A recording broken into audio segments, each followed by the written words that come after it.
The cult British comedy film Withnail and I is renowned for its vivid depiction of out-of-work actors living on the edge in a world of strong language, drugs and drunkenness.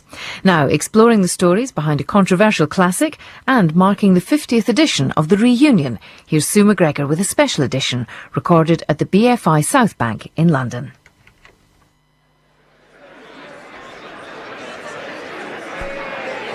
Every now and then, a film comes out which, after a slow burn start, takes on the status of a cult movie.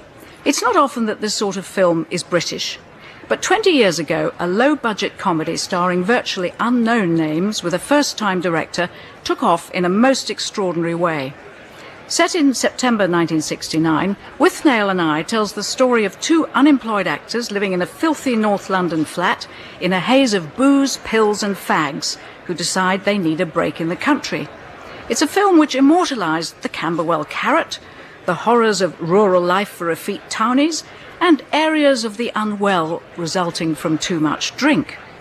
To help celebrate Withnail's 20th birthday, this edition of The Reunion is being recorded before an audience at the British Film Institute on London's South Bank, bringing back together four of the people who made that film possible. I demand to have some booze. My thumbs have gone weak. Well, let you get uptight, man. We've gone on holiday by mistake. Yeah. All hairdressers are in the employment of the government. Get in the back of the van! To a delightful weekend in the country. The genesis of Withnail and I was Bruce Robinson's own experience as an out-of-work actor living in a squalid shared house in Camden Town with, amongst others, David Dundas. 11 o'clock we go to the Spread Eagle, which was the pub just down the road. This is if you didn't have a job, which no one did have a job. You'd stay in the Spread Eagle till about 3, and then you'd come back and have a couple of bottles of wine, and then you'd start again. Something's got to be done. We can't go on like this. I'm a trained actor reduced to the state of a bum.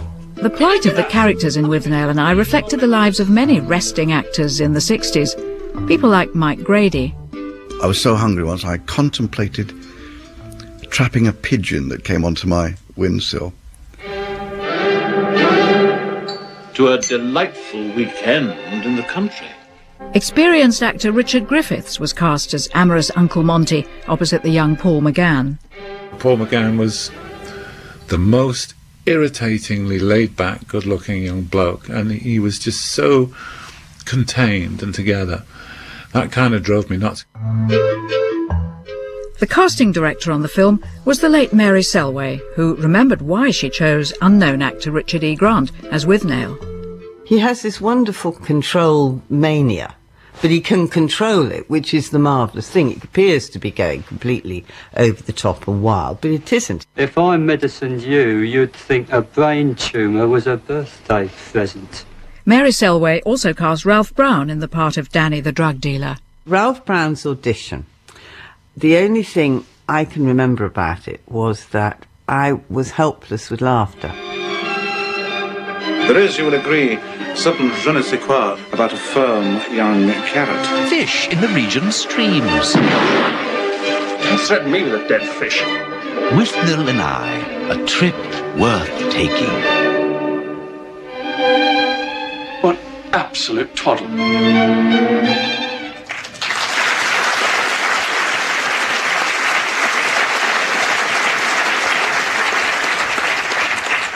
Joining me on the stage here at the British Film Institute on the South Bank are key figures in the making of Withnail and I. The film's writer and director, Bruce Robinson.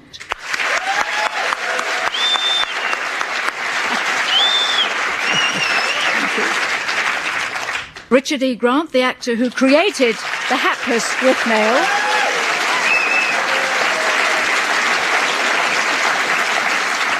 Ralph Brown, who played Danny the drug dealer.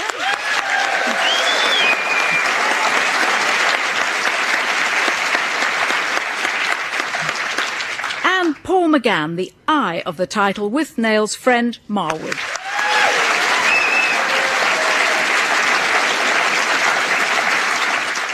Now, Bruce, we have a very knowledgeable audience here, I know, but the audience at home may not know quite so much about the film. It is hugely autobiographical. It stemmed from a novel about your early life. Yeah, autobiographical it really is. In those days, someone just mentioned that they lived off pigeons on things. I used to go around. I used to make biscuits out of breaking into downstairs his flat, drinking all of his whiskey as quickly as was possible, and then making biscuits out of his flour and currants. And I had a tin of pilchards and these homemade biscuits. Occasionally, the flour currant a biscuit would actually have pilchard in it as well. And then I grill them till they turn the gas off. And I lived like that till I got married, really. Richard E. Grant, as Withnail, who had to, in a way, live this life, I would guess, in your case, for the first time, although you were an out-of-work actor, what did you make of the script of the film when you first saw it? When I read it, it was like having an ache in your bollocks, because I knew that it was a career-making part, and I thought that the chance of having never been on television or in a film ever, or even been up for a film audition, the chance of getting it were non-existent. And as I went in, Kenneth Branagh shot out the door, followed by Bill Nye, so I knew I was buggered. But they didn't get the part. You have to ask Auntie Bruce why.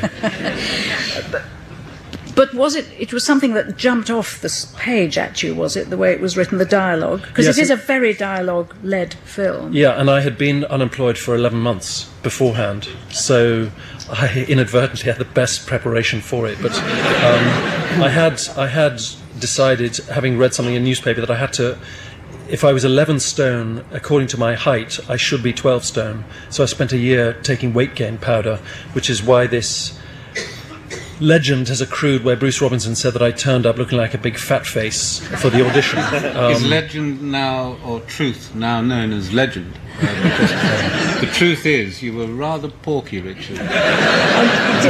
Did you ask him to lose weight? I bloody well did. Yeah, came off in a week. No, well, we won't. It's rewriting of history over here. Paul, there was a problem with your Liverpool accent at first, is that right? Yeah, you sacked me, didn't you? I did. Yeah. Only to frighten you. And I spent the rest of the picture looking frightened. I'm actually not looking at Monty, I'm looking at you, aren't I? What did you have to do, Paul, to get the part? Well,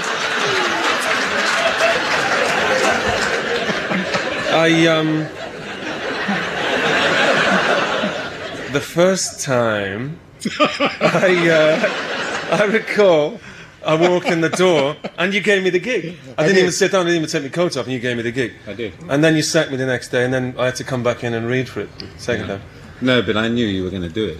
What was wrong with him at first? He was Bruce? talking. You said I was like Norman Wisdom. Well, you were like Norman Wisdom mixed with having swallowed John Lennon. Ringo Starr. Ralph, you've been sitting very quietly with a smile on your face. I don't know whether... Did you have a problem persuading Bruce to take you on? How did you audition? First of all, I dressed as near as possible to the part. And I was lucky in that respect because there was a huge stage direction before the first line of dialogue. And so I had eye makeup on and all kinds of stuff for the audition. What did you have to do about the voice, if anything? I had to do it exactly as Bruce wanted it. Bruce didn't really direct this film, he conducted it, and as all of the other actors will confirm. Where did you get the voice that famously produced the Camberwell Coward? Well, I remember on my very first audition actually walking around Kensington Gardens trying to get the very first line right, and the first line on the page was, "You're looking very beautiful today, comma, man." And I must have said that line to myself a million times over a half an hour. The man is the clue because that's obviously how people spoke, pretentious people spoke in those days, and Danny is nothing if not pretentious. But it was never to be stressed. It has to fall off the end of the sentence. So it's, you know, "You're looking very beautiful today, man." And then, and that's you're too kind. That's probably how I did it on the audition. And then Bruce kind of developed this soft R thing of you know, the kind of thing. which came in really because Bruce suggested it, and I thought, oh, that's a really good idea. And thinking about it now, of course, that's the only way he was going to permit me to do it. But at the time, it felt like a collaboration, you know.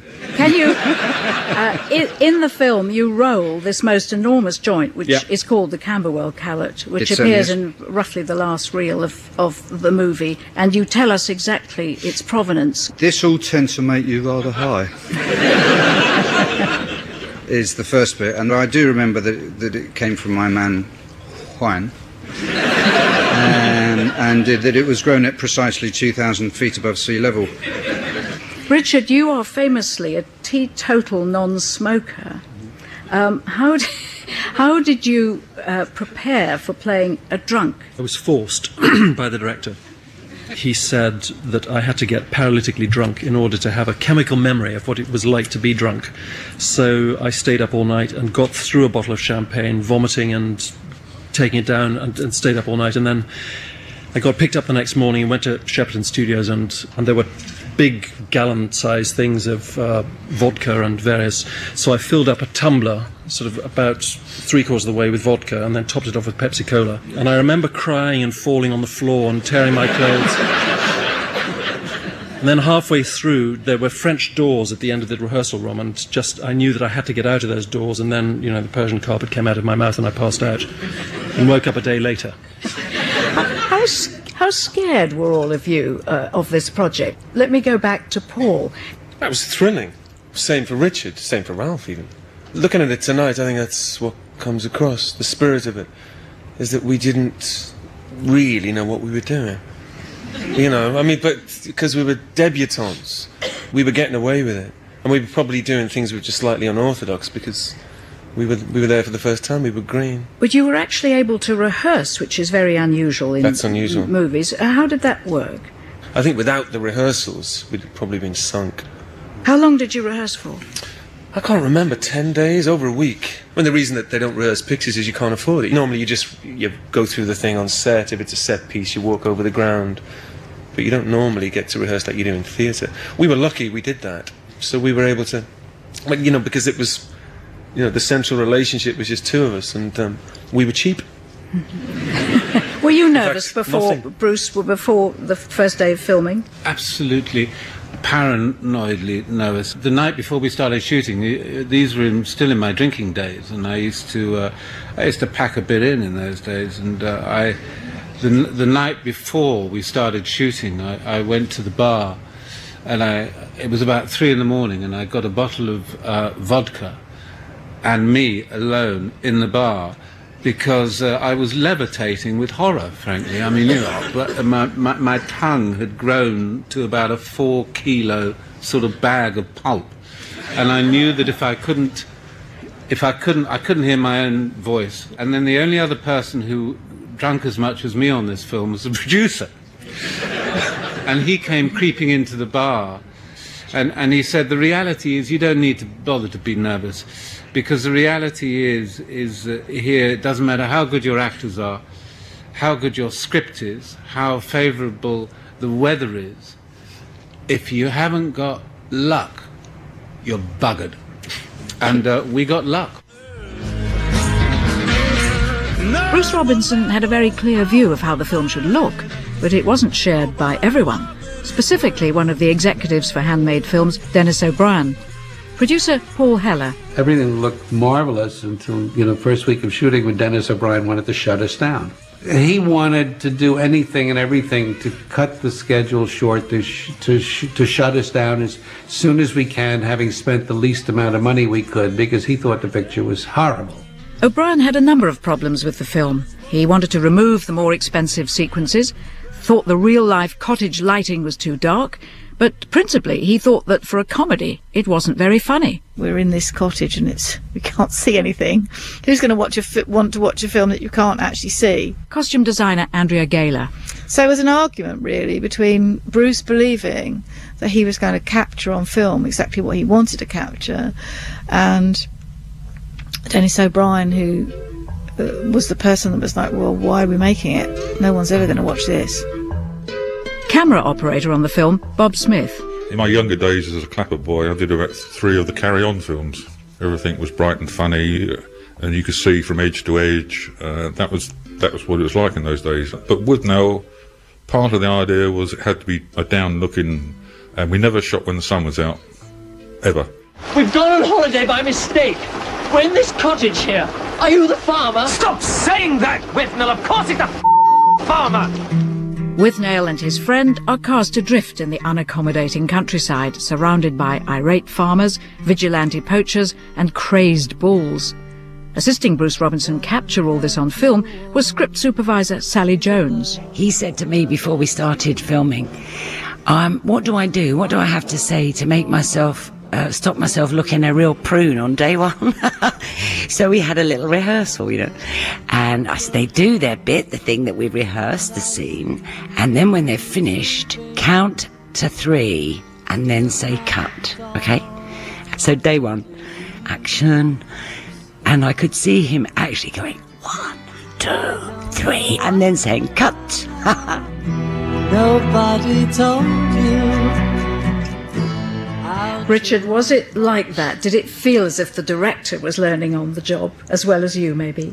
I think what he did was very clever in that he said that he didn't know all about the technical things, and he handed all of that responsibility to the experts, and he helped me enormously. I owe everything to him. What were your relations, Bruce, with the production company? We'd shot maybe 2 or 3 days. The first shot of the movie is when they arrive at the cottage. Second thing we shot that week was the chicken scene, where this amazingly talented pullet stood on this table for all day, because I was suspecting we'd have to use the Evo stick to get it to stay there. But it didn't. Was it a trained pullet? It was a highly trained pullet. Yes. No, it wasn't. It came from the farm. And this chicken stood there all day. We did about 12 takes, and then the prop boy went off and throttled it for the oven scene. And I was really upset. But anyway, all we'd shot is the entrance scene, and then we shot the chicken scene, neither of which appealed to anybody back in London. And they came up to the Lake District, this awful sort of coterie of dopes. And I said, where is the bus stop? I am gone. Richard was having a complete dysentery attack, as I seem to remember, round the back. I said, you either do it like this or I'm off. And they believed me, because I would have gone. What was it? Did they not like the lighting? It was funny. They hated the lighting, hated the casting, they hated the chicken, they hated the location, they hated the weather, they hated the dark, they hated every single facet of it. They hated. And the only thing they wanted to do was to get Uncle Monty to be a fey camp homosexual. Uncle Monty is marvellously played by Richard Griffiths, who couldn't be with us in person tonight, but we'll hear more from him in a moment. But Richard E. Grant, who's sitting next to me, this is a very sad and serious thing to have to mention, but the time that you were filming, you had a very difficult, traumatic thing affecting your family. You and your wife lost a baby. Yeah, our first baby died prematurely, and this was during the last week of rehearsals. So it was exactly like what John Lennon so brilliantly said before he was murdered, that life is what happens in between making your plans. That at the moment that I had this incredible gift of a part given me in a first film that I was ever in, I had this terrible personal tragedy at the same time. So, did the film in some strange way help you get through that, do you think? How did you manage to do it? No, because that would be reducing what is a personal trauma, and say that art somehow heals that. No, it was, if anything, it was a kind of distraction, but I don't know that you ever get over the death of somebody. I think that, in my experience of grief, you go round it, but you don't get over it. Ralph, you, as Danny the drug dealer, had remained in London. Were you aware of what was going on in terms of the film company disagreeing with Bruce's concept, and was that worrying? I was, because Bruce was very upfront about it, actually, with all of us. One morning he came into me with a speech which I'd never seen before, and said, I want you to say this speech today, I'm going to shoot it. They've cut it. I don't want them to cut it, I want them to put it back in.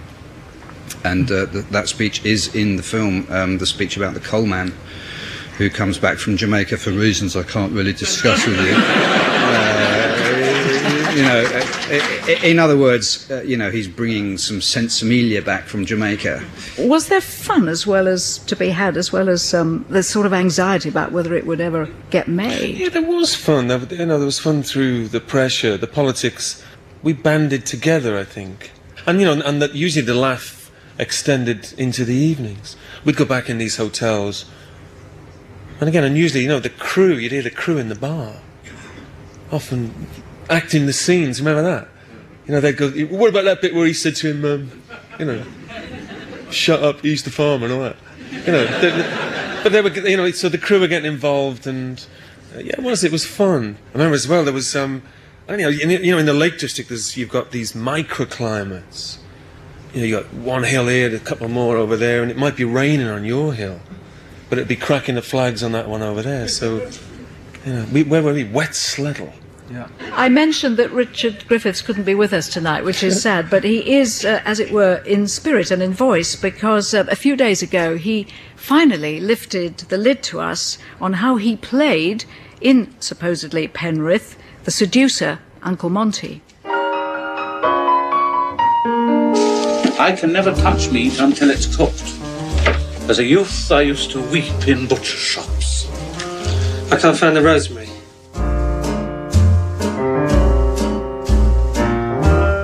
The thing I used to enjoy was doing funny stuff that was camp. So along comes Uncle Monty, and in my mind, here was this creature that only Kenny Williams and Hugh Paddick could have dreamed up. The carrot has mystery. Flowers are essentially tarts. Prostitutes for the bees. There is, you will agree, a certain je ne sais quoi, very special about a firm young carrot. Bruce constantly said to me, he said, no, don't do that. Don't do that. Don't be camp. Don't be queer. Don't be funny. Just say it. It'll be great. I promise you. Just say it straight and it'll be fine. I said, but Bruce, it needs... No, it doesn't. It just needs you to say it. Because the hairdo was rather regrettable, I mean, I've never before or since in my life enjoyed Marcel waves. To me, I look completely over the top and ridiculous, which I did, but...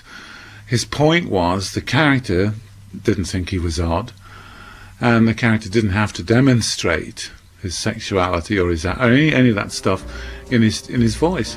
And of course, he's absolutely right. You are a toilet trader. He told you that. You mustn't blame him.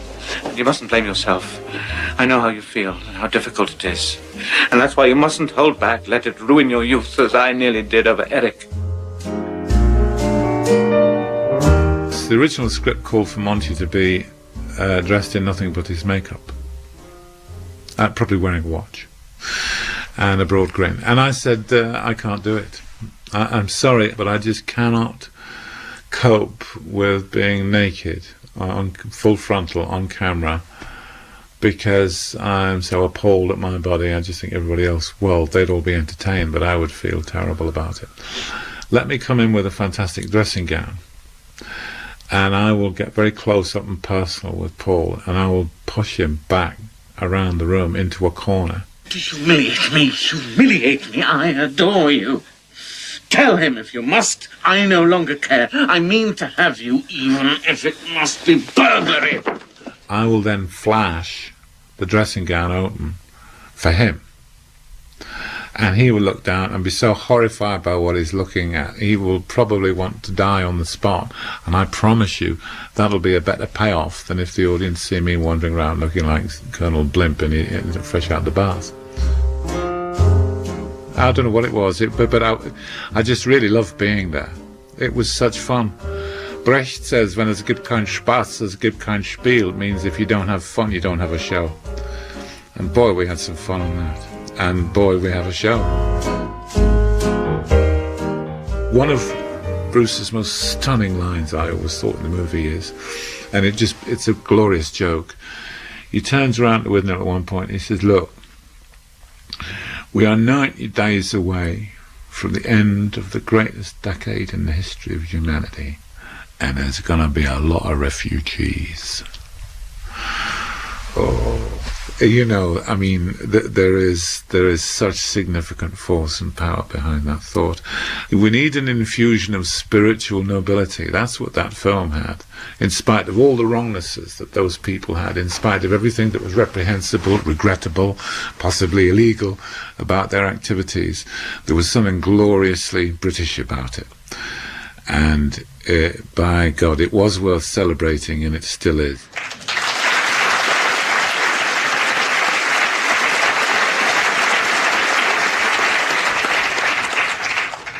Paul McGann, I love that bit quoting Brecht about, you can't have a good play without a bit of fun.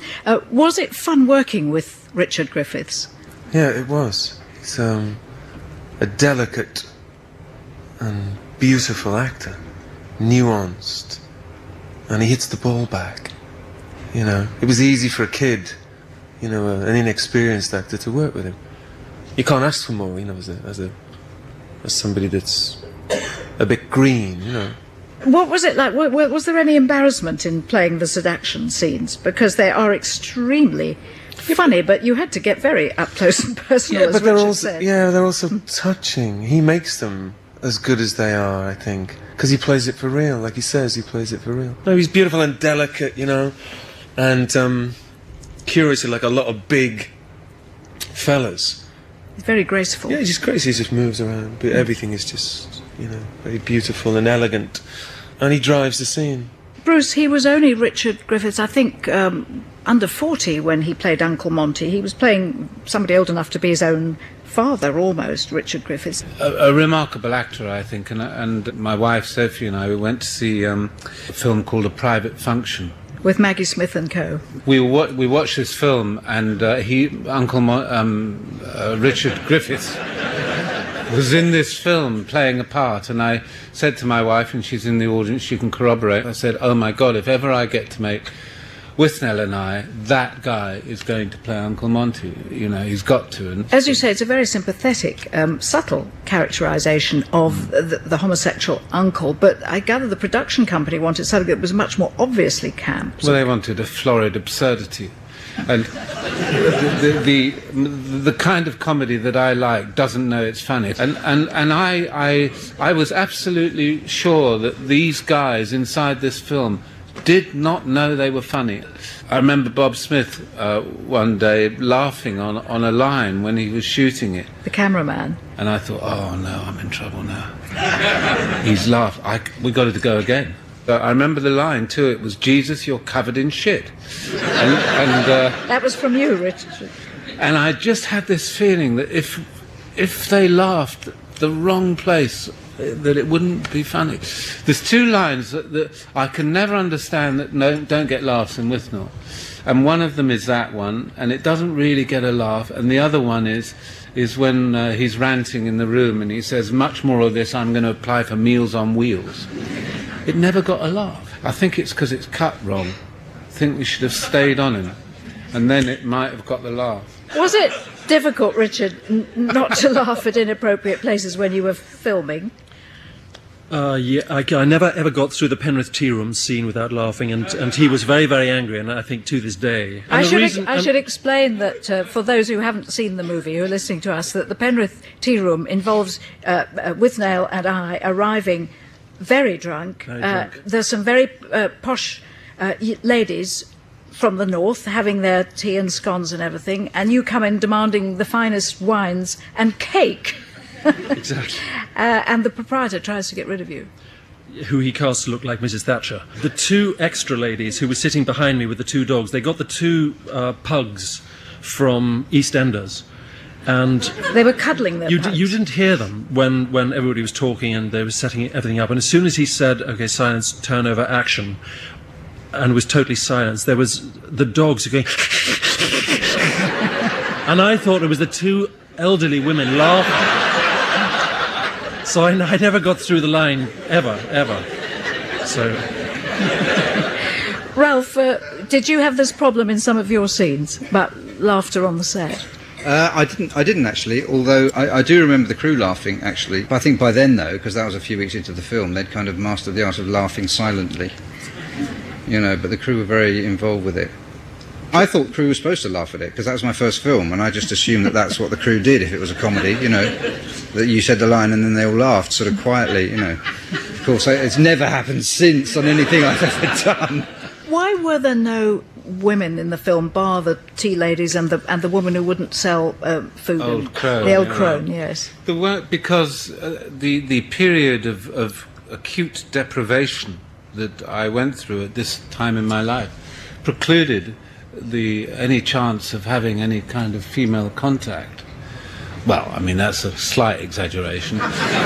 but it did. I mean, I in those days, the Guinness bottles had fourpence on them, and you go around litter bins hauling out Guinness bottles, taking them back to the off-licence, bags of these Guinness bottles, so that you could get a bottle of wine. You know, I mean, imagine inviting a lady round for the evening to share your Guinness experience before coming in for a drink. I mean, just forget it. Which scenes, Bruce, you mentioned that Handmaid were quite keen to remove some scenes altogether. They wanted to cut the whole car sequence of coming back to London, and I ended up paying for it for myself, you know. You had to pay £30,000 out of your own money. 30,000 quid. It took them 20 years to give me the money. Can you imagine? And the film's made quite a lot of money, and you know, we've none of us lot, the people who made the thing, have ever seen a cent off of it, which is pretty depressing. It took you a month to film. A month to shoot it.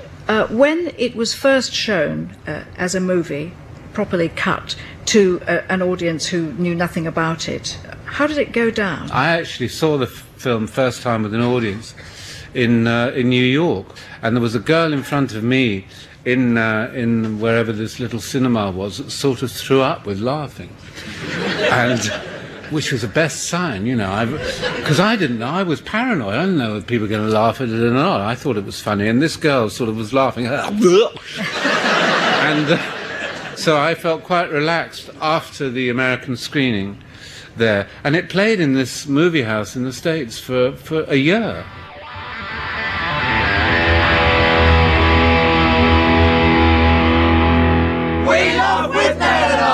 I wouldn't say I was up there with the hardcore Withnail fans, but I've seen it probably at least 35 times. You have to remember that this was a little low-budget film. Nobody knew was going to turn into this extraordinary cult. And when a few years ago a boy of 20 started quoting me huge passages from it, I said, "What on earth are you doing? That's Withnail and I. How do you know that?" And I didn't realise until about 5 years ago it had become this huge cult movie. He didn't shut the gate. Paul McGann's famous standoff with an angry bull was captured more by chance than design.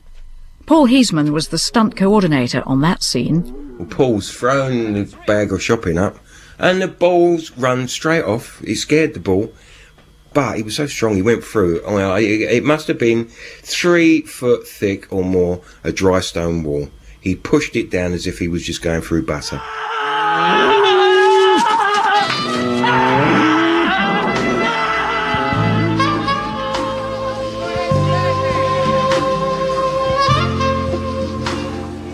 The popularity of the film hasn't diminished at all. It regularly comes high in the polls for best British comedy films. Costume designer Andrea Gaylor. You know, it has a timeless quality, and it has something that everybody can identify with constantly. I think it will go on forever. I think it's timeless. What are you going to do with those? The joint I'm about to roll requires a craftsman. It can utilise up to 12 skins. It is called a Camberwell carrot. Ralph, as the author of the Camberwell carrot, are you ever stopped by people? But people who've watched the film 39 times can somehow see through my clever disguise. I get recognised often, and people are quite shy though in England, and they're pretty cool as well. They don't really pester you. People always start with this thing of, you must get really fed up with hearing this, but you were brilliant in Withnail and I, you know, and that's usually the next line, or I love Withnail and I. And I'm not fed up with hearing it, because actually what they're doing is saying I love you, and I'm never tired of hearing people say that.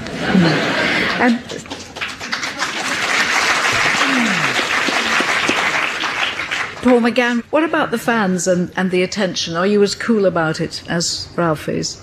The weird thing is that down the years, I must have learned my lines all over again from people standing in front of you playing the scenes. But people, they'll do it in front of you. What'll they do? Someone will play Richard and another one will play me, and they'll go, what about the bit where you did that? And then they'll do 2 minutes in front of you. It's fantastic. I've counted the times I've gone up to a bar. Does this happen to you, Richard? The guy will go, 2 pints of cider, ice in the cider, kind of thing. You know? The most unusual experience I had was I was in the middle of the Australian outback, and there'd be no cars for 2 days, and somebody went past in a Morris Minor and went, "Scrubbers!"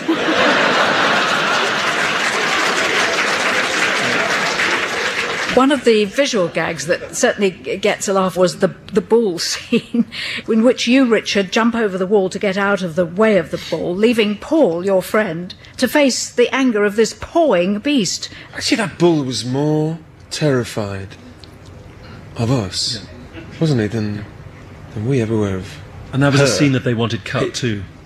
Yeah, The producer wanted I cut. remember that dry stone wall, it just actually ran through. It went straight through It went the straight through a wall, didn't it, in terror? The bull did. Realising it was cornered. Yeah. What was funny about the bull going through the wall is that when we shot that scene, we had all these people, like the makeup and the wardrobe people, all sniggering because he was, me, him, and I think, well, it was Bob Smith, were down there facing death behind the bull. And all the wardrobe people were like Richard, over the wall, all laughing, you know.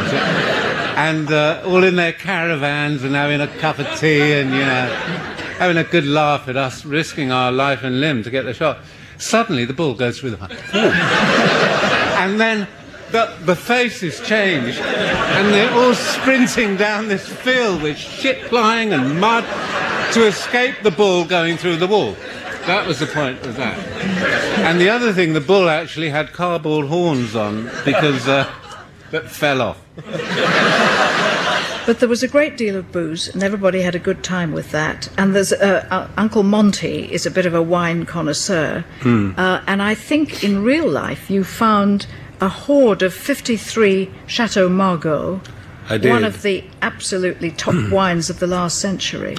When I was an actor on tour in England, I used to go out to auction houses and buy bits and pieces and bring them back to London, particularly glass, Lourdes and Lalique glass. And anyway, went to an auction house in Manchester, and there was a hotel they were going to pull down, and everyone wanted a glass of beer, and I wanted a glass of wine, and the guy said, "Oh, well, I can't sell you, I can only sell you a bottle." It's old muck, you can come and have a look. And I went, it was Aladdin's cave. I mean, whoever had done it, whoever had bought it, knew what they were doing, and they were, you know, 45s, 47s, 59s, 53s, 61s, of the finest wines known to humanity. And anyway, so I had I had 200 quid on me, my friend and I, that we could summons up. We bought 200 bottles, £1 each. And there was Petrus in there. Even in those days, it was worth £300 or £400 a bottle, this stuff. So we were going to take it all back to London and knock it out in Sotheby's, so we'd get some money, you know, and we drank the lot in 2 weeks. It was, you know, it was Savaloy chips with... My God, a Bechevel's coming out here. Should we have the Bechevel or shall we have the Margaux? You know, with cod and chips, this was. But I'll tell you, it was fabulous. Richard Griffiths, earlier, you heard him talk about, very seriously, about the spiritual nobility of the film and the fact that it's gloriously British. Is he right, Bruce?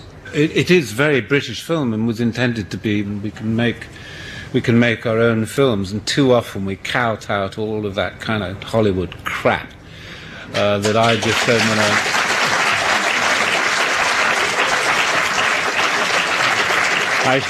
I should get on any questions. What do you think he meant by spiritual nobility? There is a certain truth in Withnail that all of us contributed to. Conspire means to breathe with, and I believe cinema is a conspiracy of talents. We had a great conspiracy of talents on Withnail, and that's why I think it's honest. Has it been good to conspire together again this evening, Richard? It has been, and to pick up the nobility bit, what I think is what is so quintessentially English about it is that it is the nobility of failure and being allowed to fail. Ralph? It's a pretty unique piece of work. I'm absolutely thrilled to be part of it. And what is it, getting together with the guys again? Oh, well, that's just, we see... I mean, actually, I haven't seen Paul for a few years, and I've forced him to give me his phone number, so he will be hearing from me. But I see the other two reprobates quite regularly, which is one of the pleasures of my life. Paul? Strange seeing it tonight. It was, for the first time, I saw it as a movie and not as looking at holiday snaps or something. Down the years we've seen the film, I think, and, watching it, one's first reaction is, oh yeah, I remember that day, I remember where we were, what we did, everything else. Tonight I watched it as a picture, saw the structure of it, and maybe that's due to the distance. 20 years is quite a long time, but it's very dear, and it's strange to look at yourself when you're in your pomp, and that's there we are. Paul McGann, Ralph Brown, Richard E. Grant and Bruce Robinson, and our audience here at the British Film Institute on the South Bank in London. Thank you all very much indeed.